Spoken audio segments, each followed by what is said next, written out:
Mahigit 3,000 overseas Filipino workers ang kasalukuyang may kinakaharap na kaso sa iba't ibang bansa. At sa bilang na ito, 24 na Pilipino ang nasa death row. Ayon kay Department of Migrant Workers Secretary Hans Kaktak, aktibong tinutulungan na Yembley ang mga kasong ito sa pamamagitan ng Action Fund, isang pondo para sa mga ebley na nangangailangan na agarang legal at humanitarian assistance. Sa ngayon, may humigit kumulang 35 abogado ang katuwang na Yembley sa iba't ibang bansa. Pinakamaraming kaso ang nagmumula sa Saudi Arabia, kung saan matatagpuan ang pinakamalaking bilang ng mga Pilipinong manggagawa. Bagamat mabigat ang sitwasyon, patuloy na bumababa ang bilang ng mga Pilipinong nasa death row. Mula sa dating 70, bumaba ito sa 49 at ngayon ay 24 na lamang. Dalawa sa mga ebley sa Saudi Arabia ang kamakailan ay nabigyan ng commutation ng kanilang sentensya.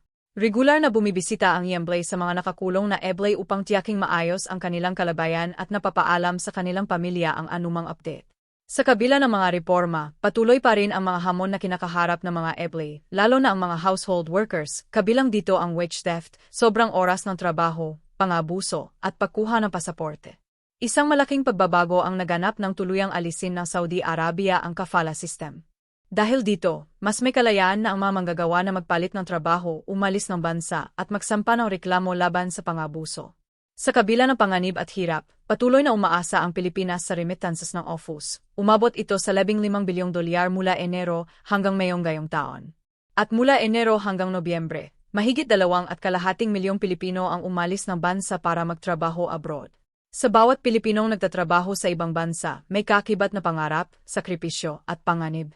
At tungkulin na pamahalaan at ng bawat isa sa atin, na tiyaking hindi sila nag-isa sa laban.